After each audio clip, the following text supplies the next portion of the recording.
Okay, everyone, good morning. Missed a week or two, don't remember precisely how many. And we're back again to the Gemara on this time 49b, Mem Tet Amud Beis, fourth parak of Sukkah, towards the bottom. We're going to start 1, 2, 3, 4, 5, 6 lines from the bottom. It's a pretty wide Amud, 6 lines from the bottom. A few words from the end of the line. V'omer Rebbe Loza. Last word of the line is my, Mem Aleph Yud. Okay, so that's 3, 4, 5, 6 lines from the bottom. The Omer Rebbe Loza, my Dichsiv. The previous Gemaras essentially started off talking about the topic of the Mishnah, not surprisingly, and then we got diverted. The last few weeks we were on a diversion. But the course of the Gemara, when it was discussing the Mishnah in context of Masechet Sukkah, was about, if you remember, the libation ceremonies of the Simchas Beit HaShoeva at the time of the Beis HaMikdash during the days of Sukkot, when they used to draw water up from the Shiluach pool, bring that water up to the Beis HaMikdash at the top of the hill. And they would do this each day, and they would then, as part of the Aravah ceremony, they would also libate, pour from the flask that they'd drawn the water into flasks that were somehow placed within the roof of the Mizbeach, and then we had a lot of discussion about how the wine and the water would drain down through various pipes, through the shittin, as they were called, to the core of the earth, or to some sort of container which had to be emptied out every now and again by the Kahanic children who were able to squeeze down these pipes in order to clear out all the clotted wine. So there was a lot of interesting discussion in the Gemara about the libations and where the libation vessels were placed, at the top of the Mizbeach, on the roof of the Mizbeach, how the Kohanim actually went around the edges, the direction they would take on the course to reach the spot where the libation vessels were. So that was the topic in situ, really, of the Gemara. In discussing the technicalities of the libation, the Gemara brought a pasuk that dealt with chesed. And from then on, we were into a round of agadot about chesed and how important chesed is, that chesed is more important than korbanos, chesed is more significant than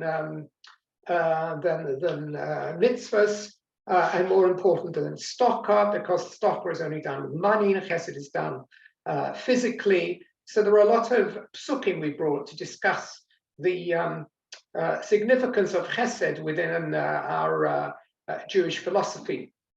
And then finally, there was a pasuk brought that suggests that someone with chesed, someone with chen on their faces, you can be sure someone has a chesedi face, a chen face, that they are Yirei Shamayim. That is a signature, so to speak, in their body, that they are people who are God-fearing. Simply the fact that they have a certain type of complexion proves it, even before you've actually seen the color of their chesed displayed, so to speak. And then I went into a little aside, and we talked about this famous medrash of suggesting Moshe Rabbeinu had once been sketched by an artist, and when that was examined by natural philosophers, they said this is the face of a rogue and an evil person. And so they sent someone along, and they found Moshe Rabbeinu, and indeed he had the correct drawing, but it was the face of an evil person. And he was asked how he was able to be who he was, given that he seemed to have the character innately of an evil person. So he said he'd overcome his nature. He was, in fact, at source an evil person, but like anybody else, he could exercise his free will to turn himself completely around, so that in practice, he had completely subdued his evil nature and had become a tzaddik. Now, we said that this was a medrash brought down by one commentator, And there's a lot of academic work which has shown this to have been, if you like, a work that stemmed from earlier times, and it wasn't about Moshe Rabbeinu. It may have been originally about Plato or Aristotle, which is very interesting, but somehow it was projected onto Moshe Rabbeinu, perhaps with a message that no matter what a person's innate nature may be, they can't blame their genes, that somehow they're able to overcome the negative strains within their nature and to create a benign and positive and a mitzvah observant personality. This is a job that we all have to do, which is to submerge any Yetzer Hara we have, etc. So that was a lesson within that particular medrash, but it was very much a tangent on the Gemara. We're going to come back to the Gemara in a few minutes, which will deal again with the libation ceremonies. But before we do so, we haven't quite exhausted the psukim here on Chesed and the Gemaras on Chesed. So I'm going to start from Omer Rebbe Oza, Maidichsev, as I say, 6 lines from the bottom of Mem Tes Samad base towards the end of the line, where verb or aleph quotation marks, Reish for Omer Rebbe Oza, Maidichsev, what is the interpretation of the following posuk? And I think it's a posuk that everyone has heard of because we certainly sing it within Eshet Chayil every Friday night. Piha poscha b'chachma v'soras chesed. Here's a key word again. V'soras chesed al lashona. She opens her mouth in wisdom, b'chachma. V'soras chesed, and the terror of kindness is al lashona, on her tongue. Now we usually sing this to our wives, which suggests that this is a statement about women folk. But let's go on and see how the Gemara understands it, because it's not so clearly interpreted this way in the following drosha.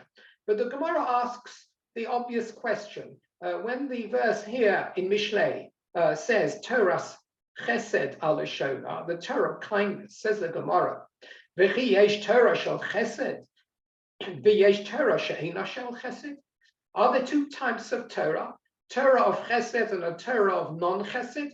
What's Torah's chesed? The Gemara's question over here is that we've always understood chesed, or if you like, gimilut chasadim, as being a separate necessity within our Jewish observance. We need to be gomlei chesed as Jews. That's what we do to other people. But learning Torah is between us and Hashem. So to say that it's Torah's chesed, that somehow we're talking about a Torah of chesed, suggests that there are 2 types of Torah, Torah of chesed and Torah of something completely different. The Gemara is being very medactic over here in the words, Torah's chesed. Torah is Torah. Torah is all encompassing. So why is it defined here as Torah's chesed?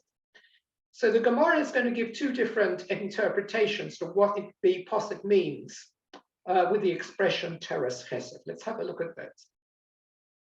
The first one is this. Ela Torah lishma, when Torah is learnt lishma, for its own sake and for no thought of reward or status, but simply because you know it's important to learn Torah and you're learning Torah for its own sake and nothing else, zuhi Torah shel chesed. That's Torah's chesed. A person who has Torah's chesed is learning Torah because he or she's attached to Torah and for no ulterior motive. Shelo lishma, if you're learning Torah shelo lishma, with an ulterior motive, then that is Torah she'ena shel chesed. That's a Torah that is not considered to be shel chesed. Now we know that learning Torah shel lishma is the highest form of learning Torah. The Gemara does say in there, Rambam says also that mitoch shelo lishma, bo lishma, that one may well start off doing mitzvot and learning Torah shelo lishma. In other words, because of some ulterior motive, perhaps because people expect to see you doing this, perhaps because you have a rabbinical diploma, perhaps because you're in that sort of society and peer pressure, perhaps because you're earning a salary to learn Torah and to teach Torah. For any one of those things, perhaps you want the status of being considered a Talmud Chacham. Those are all ulterior motives, and that's not really Torah lishma. Now, like any child who's growing up, you first of all offer candy You offer reward, and you hope eventually the child will grow up and mature and realize that he or she should be doing what he should do for the right reasons and not because they are going to receive a reward. So it's not as if we condemn Torah shelo lishma, but it's not as high a characteristic and an achievement as Torah lishma. Torah learned simply for the sake of learning Torah without any thought of reward. And the Gemara says over here, in the name of Rabbi Elazar, that Torah shel chesed is Torah lishma. How do you associate these two? Well, what has chesed got to do with lishma? So the idea seems to be here, as the Mefarshim explain, that if you're doing something as a chesed, you don't expect any reward. Otherwise, it's not a chesed. If I'm paid to do something, it's not a chesed. So therefore, if I do something without any expectation of a salary or a reward or a bonus or even of respect from somebody else, then I'm doing it as a chesed. I'm not expecting anything in return. So Torah shel chesed is when a person is learning Torah without anticipating anything to be given him in reward. That's how the expressions match up. Torah shel lishma and Torah shel chesed. And what's interesting over here is, normally when you do chesed, you're doing it towards another person, right? Where if I'm gomle chesed, it's between me and another person. It's ben adam lachaveiro. Over here, if you take the parallel, the chesed is being done with HaKadosh Baruch Hu, because you're not doing anyone any good by learning Torah. You're actually observing HaKadosh Baruch Hu's sivui and his rotzen by learning Torah. So in a sense, by learning Torah without anticipating any reward, that's a chesed to HaKadosh Baruch Hu. So I have over here, quite strangely, the notion that you can be gomel chesed to HaKadosh Baruch Hu. Of course, this is, if you like, a rather anthropomorphic idea that you're actually doing chesed to HaKadosh Baruch Hu. But if you look at it that way, then I think it's an additional attraction to learning Torah. That essentially, HaKadosh Baruch Hu wants, maybe I wouldn't use the word needs, maybe I shouldn't even use the word wants, but declares that we should be observing limud HaTorah in practice, and to try and do so without the thoughts of reward. So that's the first interpretation of Torah shel chesed. It's when you learn Torah lishma without anticipating any quid pro quo. And now there's an ikadomri, which means there's another interpretation.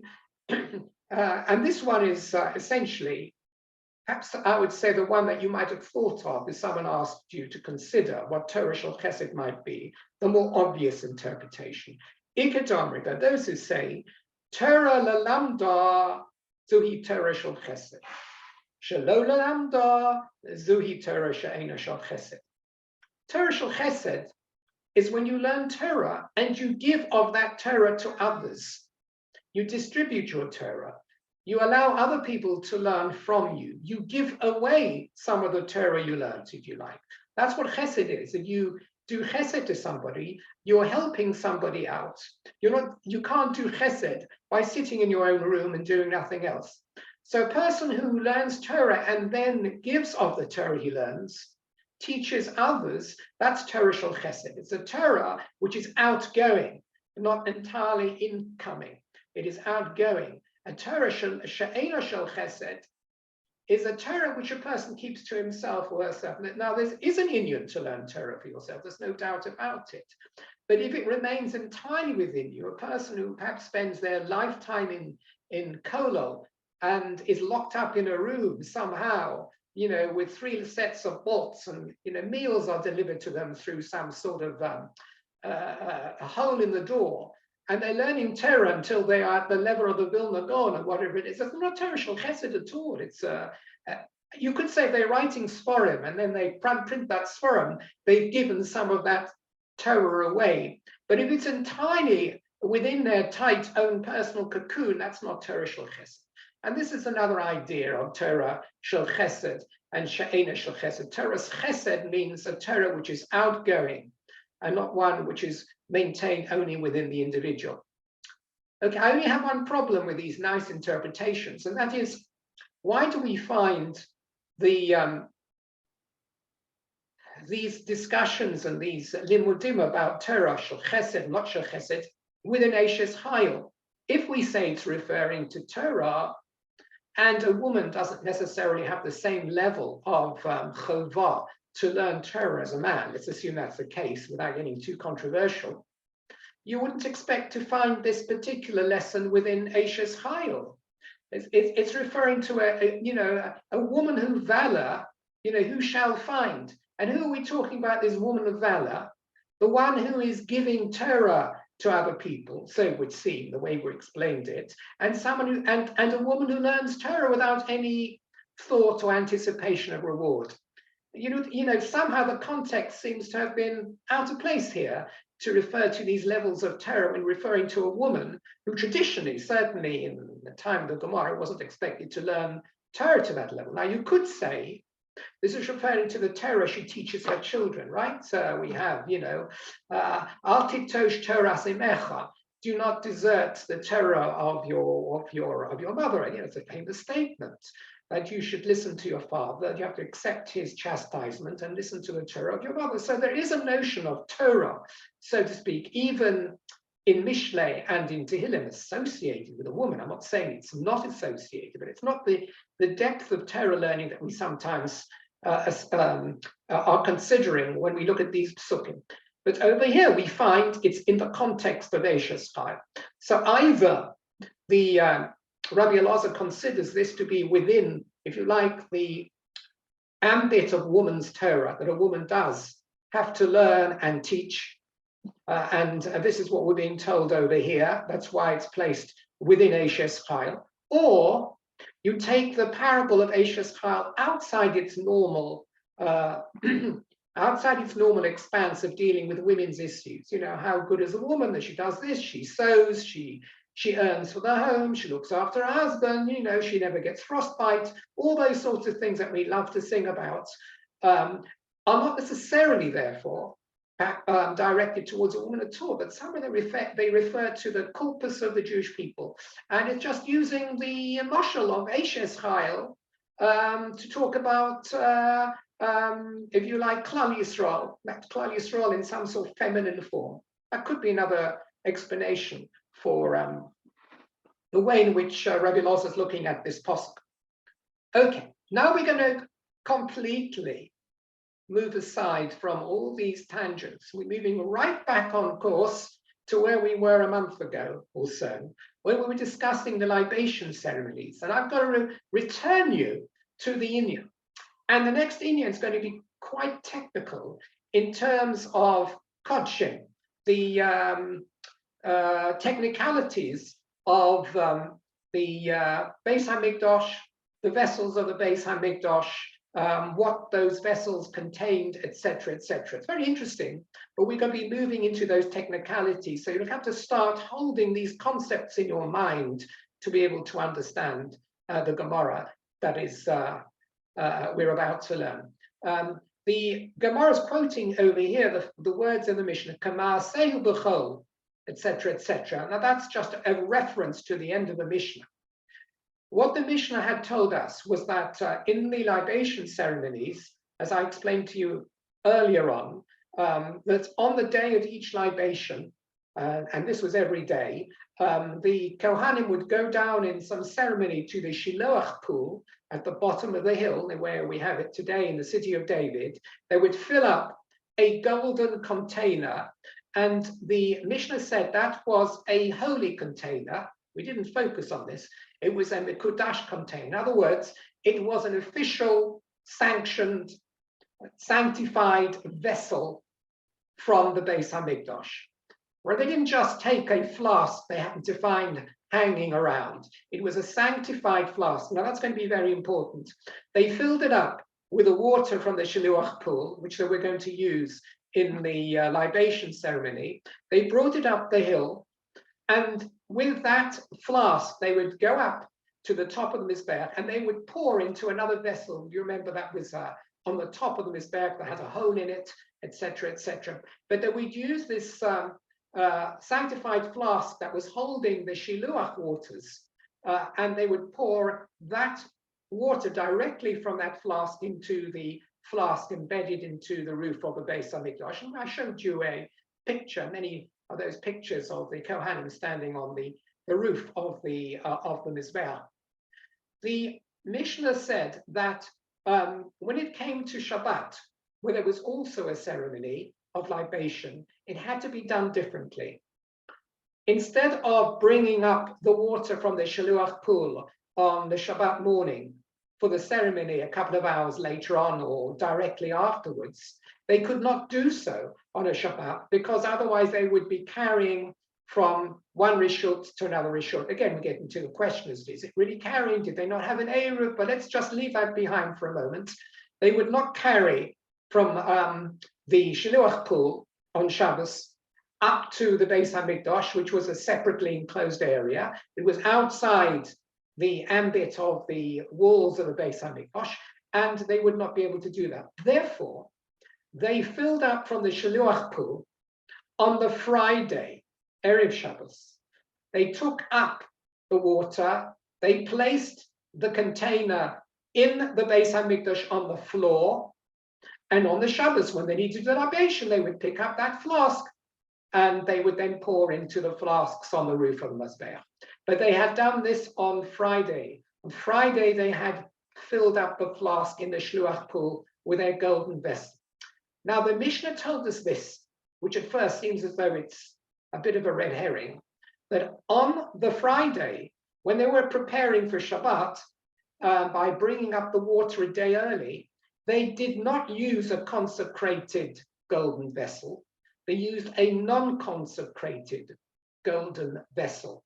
So they used a different vessel than they would have done on the Tuesday, Wednesday, Thursday, and Friday. Those would all have been consecrated vessels.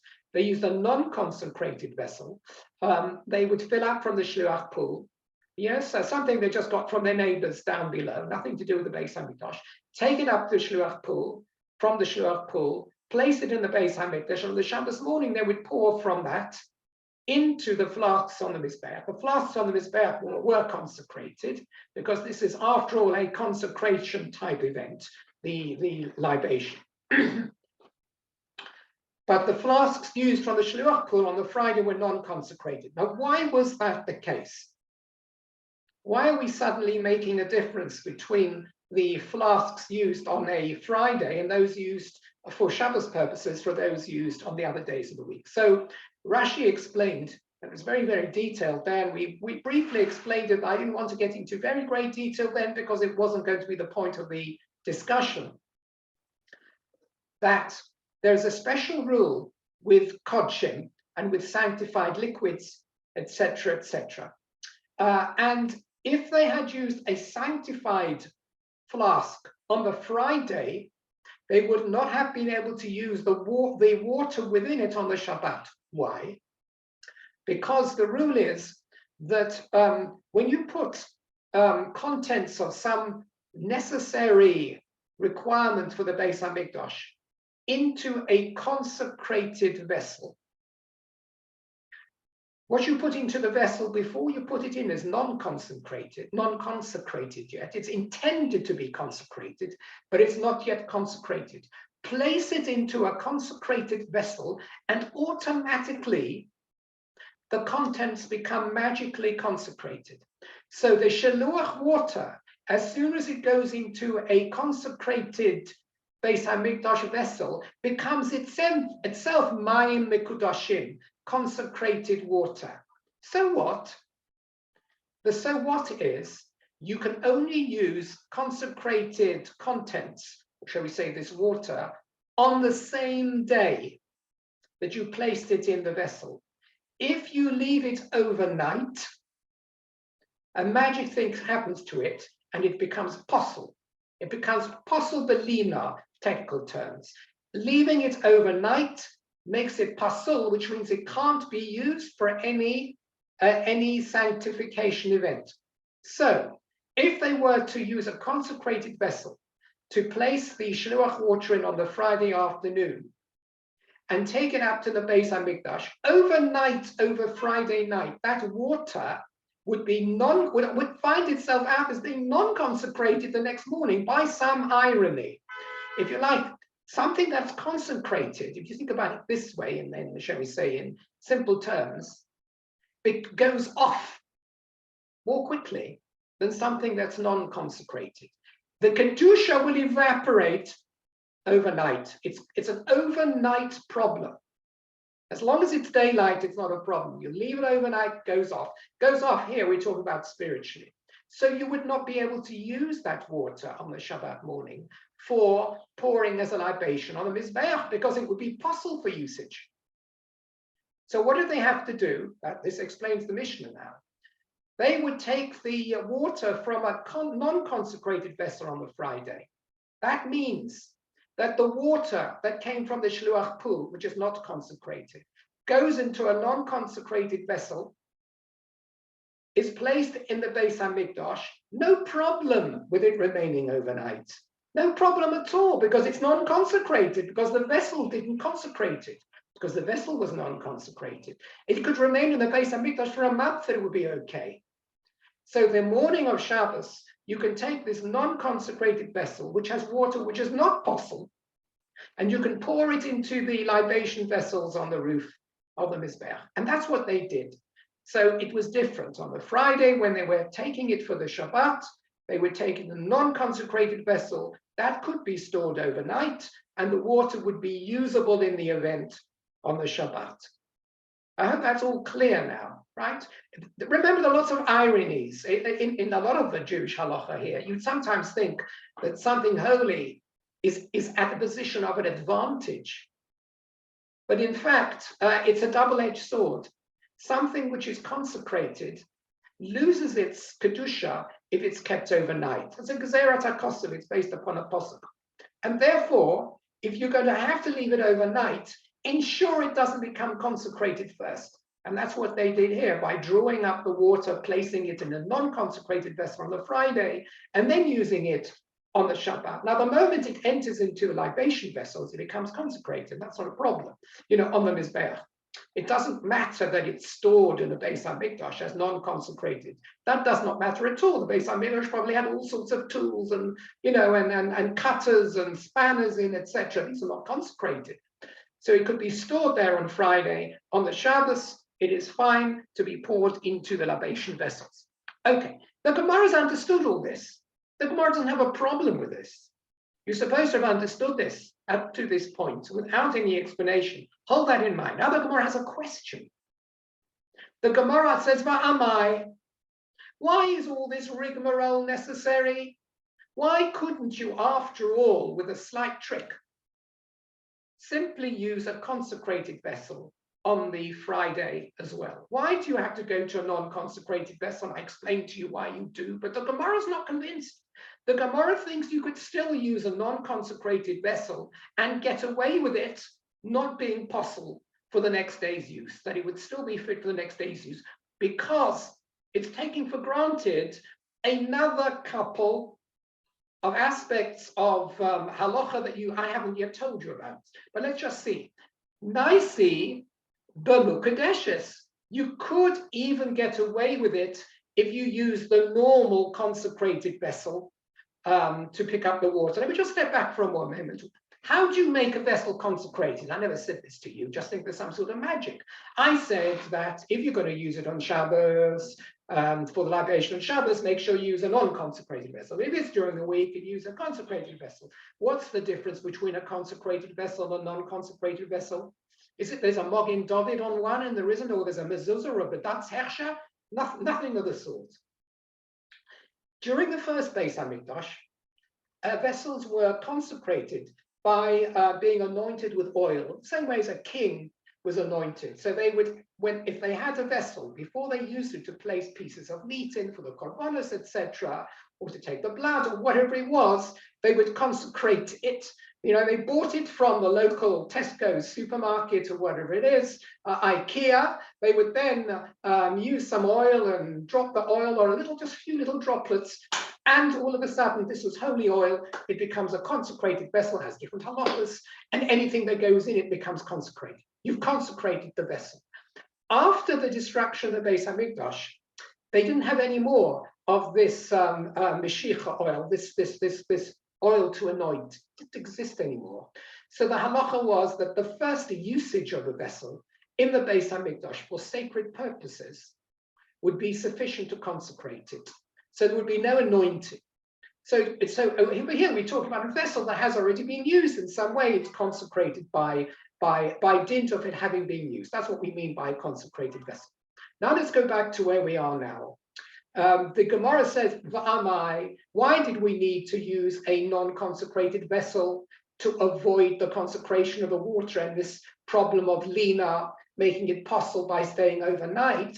We could have even used a consecrated vessel on a Friday and still got away with it. Why? Over here, interestingly, the person who's asking the question doesn't explain his question, how we could have done it, but it becomes obvious from the answer, right? Otherwise, we're going to read Rashi. Very annoying. Just says why, just put it into a Mekudesh vessel. Well, you can't, because it just explained, because if it's Mekudesh, the next day it's not going to be usable. So here's the thing that the Gemara is going to assume you understand. You will understand what this alternative course of action might have been. You could have used a consecrated vessel if you had done one of two different things. You would have got away with taking the water out on the Friday in a consecrated vessel. The first possibility is, if you hold on this, we'll see, it depends upon whether you hold, this is a possibility.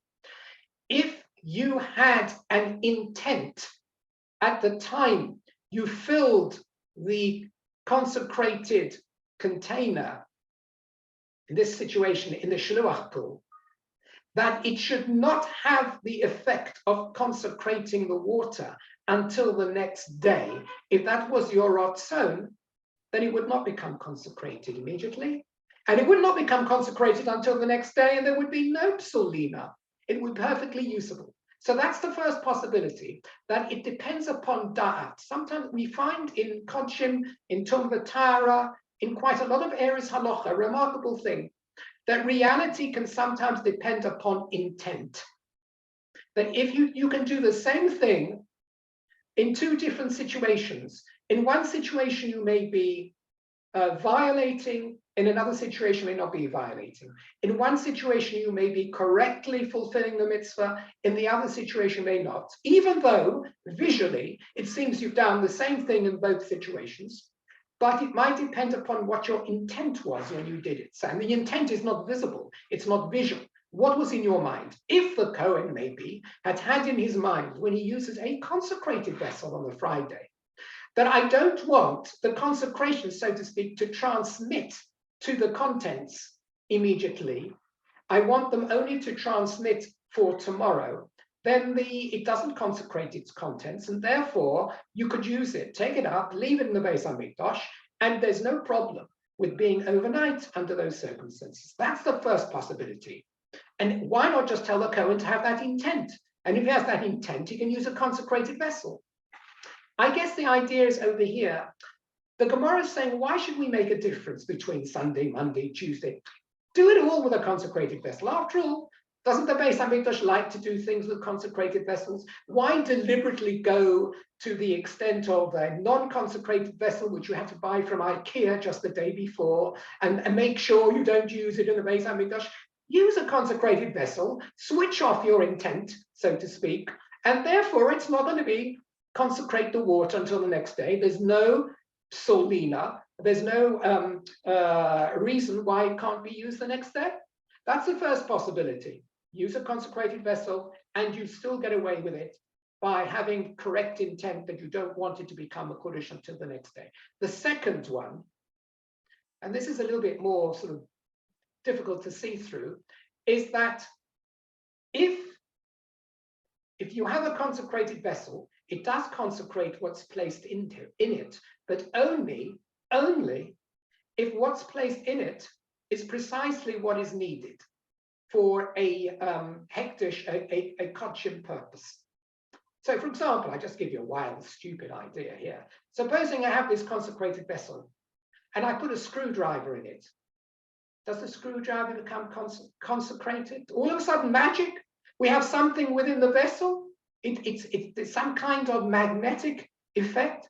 No, nonsense, it doesn't.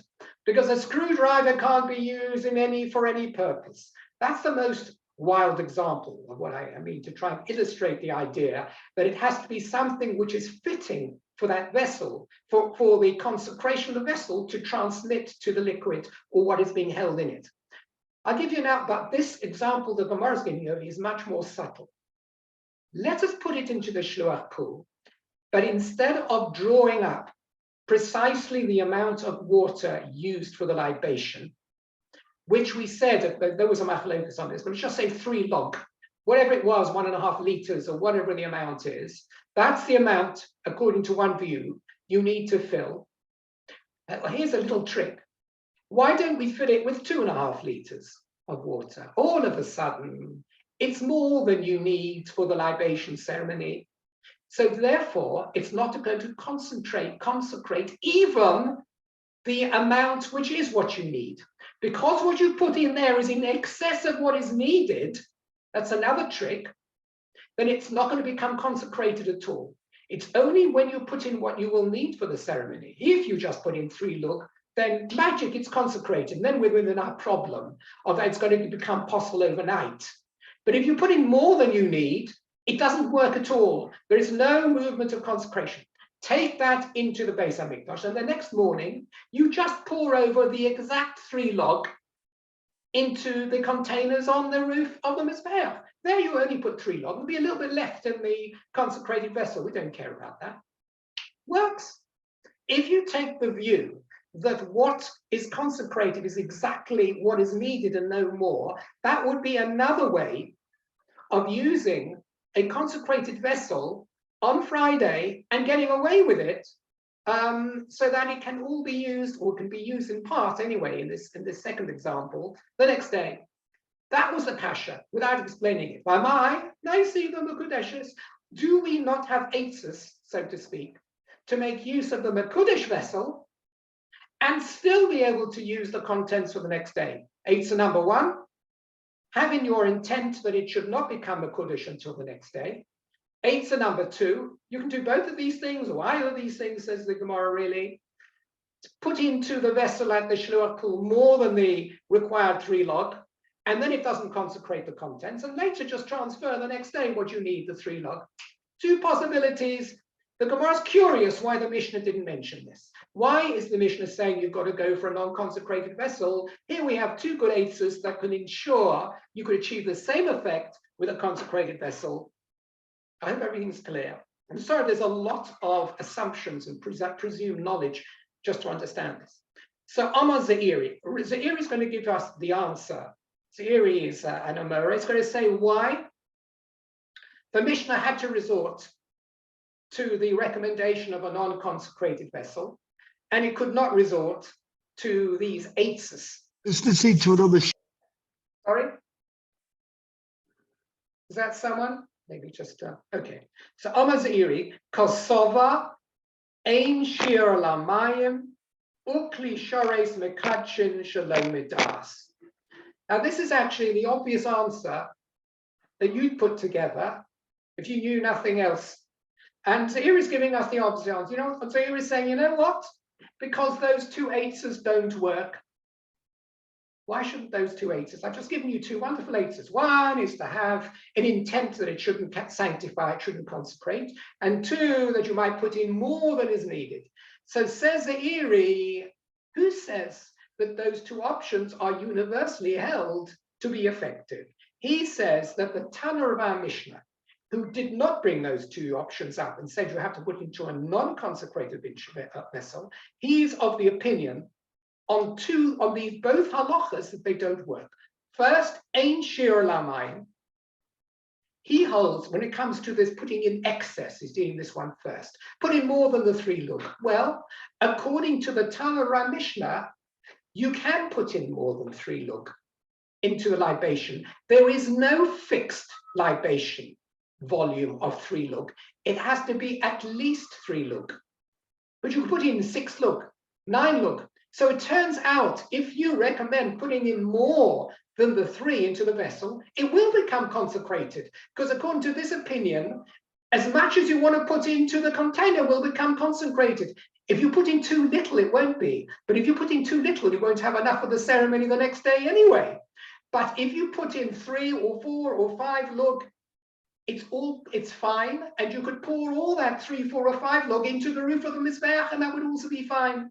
So in other words, it doesn't stop the consecration by putting in excess. So that's the first eitzah eliminated. The eitzah are putting in more than you really need, because you can put in more than you really need, and it doesn't invalidate the ceremony.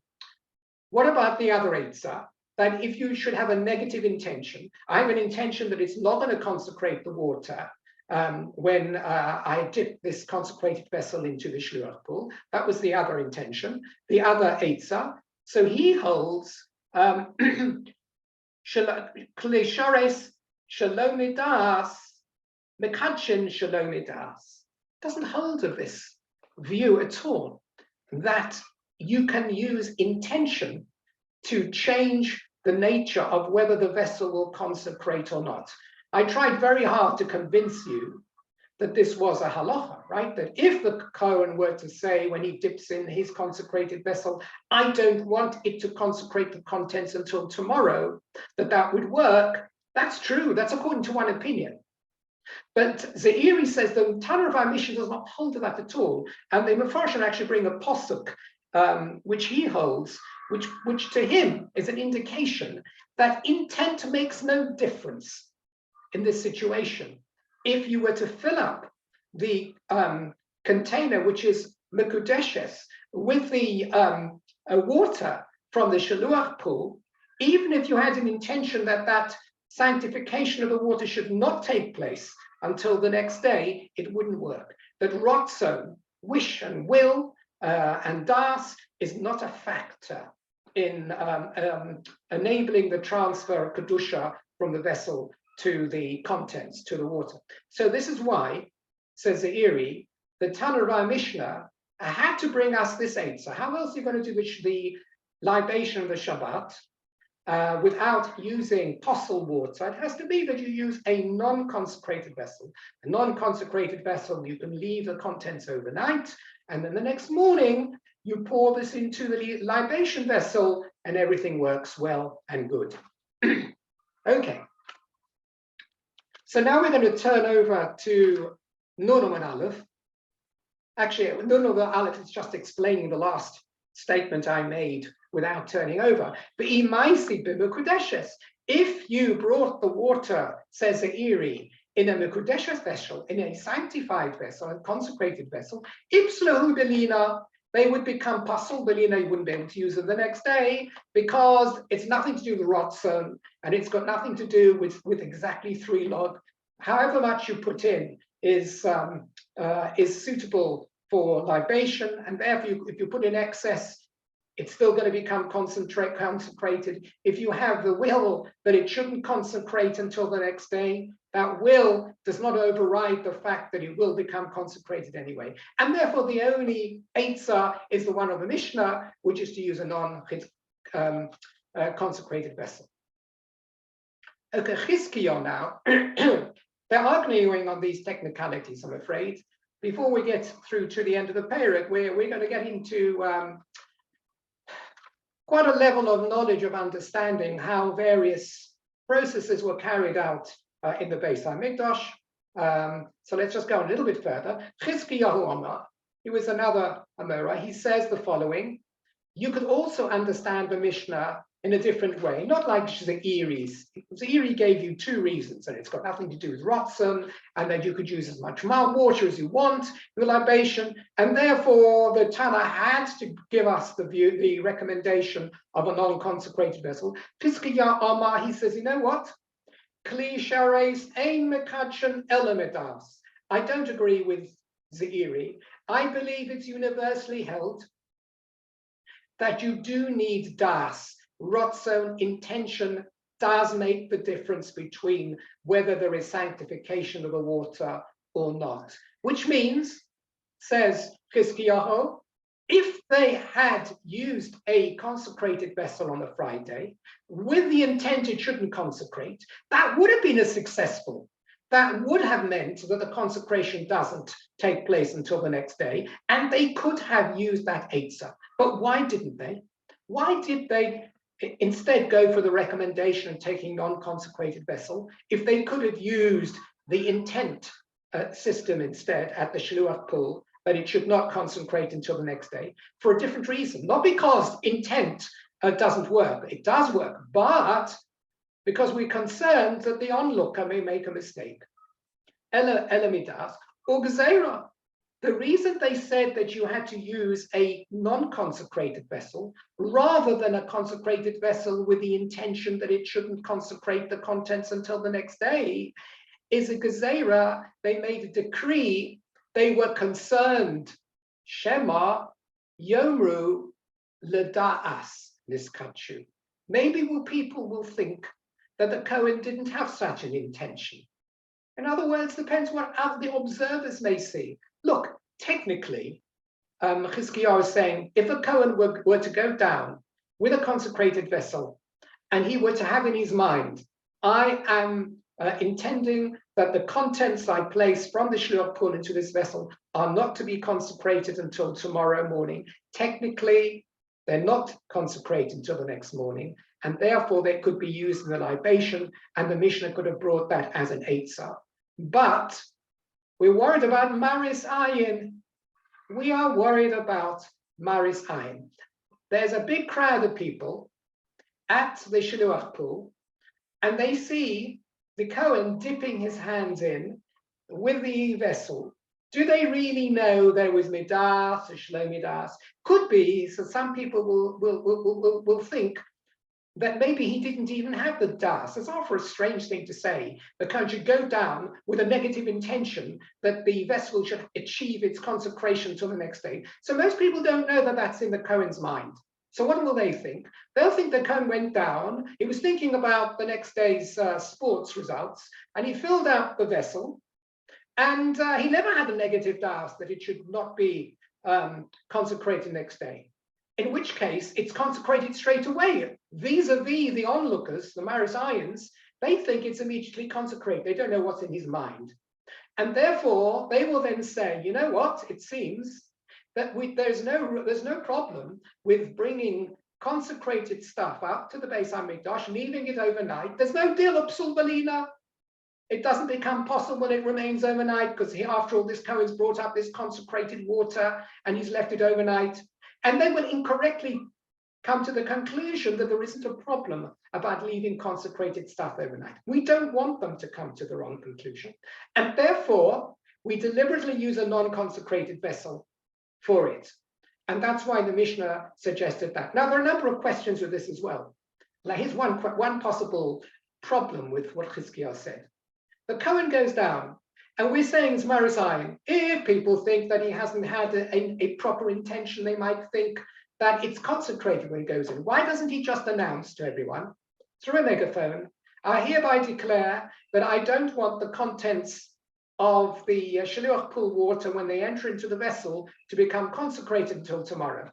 Gone is the Marisayim. Gone is the Marisayim. Where's the Marisayim in that? Why make a Gezerah? Somehow, I'm not going to answer my own question, but it seems that Chizkiyahu doesn't think that's good enough. Even if he were to pre-announce his intention, then not everyone would hear, or they may not think that he really had that intention, even though he made a declaration. Maybe he was reading it from a card or a prompter, so maybe somehow it didn't work. That's one possibility, that they wouldn't necessarily think he had the right intention. There was another thought I had in my mind as well. But for this reason, they said, take it up in a non-consecrated vessel. So here's the other thing. Why don't we have a problem? How do the people who are onlookers, the Maris Ayin people we're worried about, how do they know that he's brought down a non-consecrated vessel? How do they know? Why don't we say, hey, you shouldn't do this? Because even though he's brought down a non-consecrated vessel and he's filling up, according to the recommendations of the Mishnah, how do the people know this wasn't a consecrated vessel? Maybe they'll think it's a consecrated vessel. And again, they'll be misled. They'll think that the water's consecrated, he takes it up, it's left overnight, and it's not a problem. So here you've got to say that there was something very visually obvious about a vessel that had been consecrated. that identifies it from a vessel that has not yet been consecrated. That the Kohanim, once they'd used the keli and it was now consecrated, they put a big C there for consecrated, or OU kosher or something like that on it, OU consecrated or something.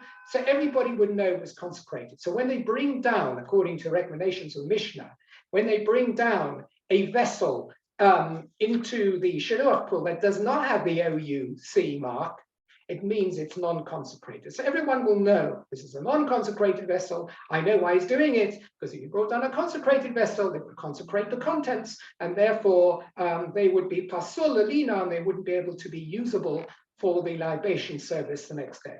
So those are some of the thoughts that I had over here as well. But Chizkiyahu is worried. He's worried about the visuals. He's worried about the fact that even if we say that a person's das is important, and technically the water is usable, even if it was brought down in a consecrated vessel, as long as he had the right intention, that it shouldn't immediately consecrate, people looking on Marisayan, that's a real problem. It's a gzer we don't want people to see. I mean, we've discussed this before, maybe in other situations at all. This whole thing of Maris Ayin is very worrying. You know, after all, we have a Kohen. This is even more strange to say that there's a gzera. You need a gzera because other people might think. If you have a person who's doing some sort of ritual who you don't know from Adam, and you don't know whether he's qualified to do it, and you allow him to do it in a certain way, well, it's quite possible I might think the guy doesn't know what he's doing, etc. He doesn't have the right intention. Yeah, but here you see someone who is an official of the Beis Hamikdash. He's coming down to fill up the water from the Shluach pool. So to say that he doesn't know, that maybe they'll think he didn't have the right das, that they'll think maybe he didn't have the das, that they shouldn't be immediately consecrated. Why should an onlooker think so? This guy is wearing the uniform of the Beis Hamikdash. He must know that he knows what das to have. Why suspect that they may feel that he hasn't got the right das? So there are still a number of questions. The whole question of Maris Ayin in general is one that needs to be studied. But at this point, Chizkiyahu has given his answer here. We've had two answers so far, really two sets of answers, for why the Mishnah has had to recommend the route of a non-consecrated vessel for bringing it up on the Erev Shabbos, rather than using a consecrated vessel without a bit of trickery. We've had, first of all, we had the answers given by Zeiri, and now we've had Chizkiyahu. And finally, the Gemara is going to bring Rabbi Yanai into it. Rabbi Yanai is going to give his own possibilities for why we needed a non-consecrated vessel. So, Amar Rabbi Yanai, Afilu Tamar, this is a strange one. Even if you held that it was universally known, including by our Mishnah, the Tana of our Mishnah, Yesh Olamayim, that the water has to be exactly 3 log, and more than 3 log invalidates it, and therefore would not become anyway consecrated if it were drawn up in the vessel, if they deliberately taken more. Or kli shoris ein mekadshel el medas. And even if you held that kli shoris ein mekadshel el medas, that intention is important, and you didn't hold of Chizkiyahu as well, there is still a reason why, even though there were all these eitzes, Zeiri's 2 eitzes would still work, why the Chacham would say we'd rather you use a non-consecrated vessel. And it's for a reason that we haven't discussed before. What might people think? Okay, let's assume that everyone knows that it was taken with a das, that it shouldn't become consecrated. You took in more than 3, and you did belt and braces. You even took 5 lug, so it certainly wouldn't become consecrated. You took it up. And we're not afraid that people might think you've done the wrong thing as far as your das or anything else is concerned, because you proclaimed it. So now what's wrong? Why don't you use a consecrated vessel under those circumstances? Haven't we covered all the possible deficiencies? Says Rabbi Yanai, no. There's another possible deficiency. What's that? The Zeira Shema Yomru li Kiddush Yodayim Raglayim Mila'on. Something out of the blue. When people will see, shall we say on the Shabbos morning, when they see that it's in a consecrated vessel, and it's because it's been done with all the rites and with a das, etc., and it's in the Beis Hamikdash on the Shabbos morning, what will people think? They might think that this water, which is there, waiting to be used, is not going to be used in the libation ceremony. Think about this. There's water hanging around in a consecrated vessel. It's on the floor of the Beis Hamikdash. It's not necessarily marked for a purpose. It doesn't actually have a label saying this water should only be used for the libation ceremony in the Beis Hamikdash for the mime libation on the Mizbeach. They might think this water is being made ready for the Kiddush Yodayim V'Raglayim, for the Kohanim, for something completely different, which normally actually, by the way, is taken from the kior, the sink there. They might think that this water is here in readiness so that the Kohanim can wash their hands and feet, and that it's been sanctified for the use of the Kohanim to wash their hands and feet, and not from the libations. Actually, there's a risk over here. Maybe the Kohanim are going to use it, and they're going to pour it out and use it. It doesn't actually say, do not touch. This is going to be used for the, why doesn't it say, do not touch, this is used only for libation ceremony? I don't know. But it's up there, and it could equally be up there for another purpose. Consecrated water was also used to wash, but before the Kohanim would enter into any avodah, any day they did avodah in the morning, they would wash their hands and feet. We're not talking about having a shower before they came to work. They would wash their hands and feet in the Beis Hamikdash grounds using special sanctified containers. So over here, they see this container, and it looks like it's a libation ceremony. In order to avoid this confusion and what it might bring about, they determined that it should be brought about in a visually non-consecrated vessel, so there should be no confusion to feel that this water was to be used as Kiddush Yodayim Raglayim. Even though technically we're saying you've used all these clever answers, and it can be used for the Nisuch, the Nisuch HaMayim libation. But given that it's not obvious when it's stored there that it's going to be used for libations, they therefore said it should be done in a different way. You should bring a non-consecrated vessel up on the Friday, which is obviously not going to be used for Kiddush Yodayim Raglayim, and that's the safest approach in order to avoid all the misunderstandings and all the other possible problems that we've discovered over here. So we're going to stop over here. The Gemara is going to go on a little bit next week with a bit more of this until we shortly reaching the end of the Perek. So there's going to be a little bit more about water, and we'll be talking about snake venom and various other things next week. So please God, will join us again. Thank you for joining me. I'm just going to stop the recording.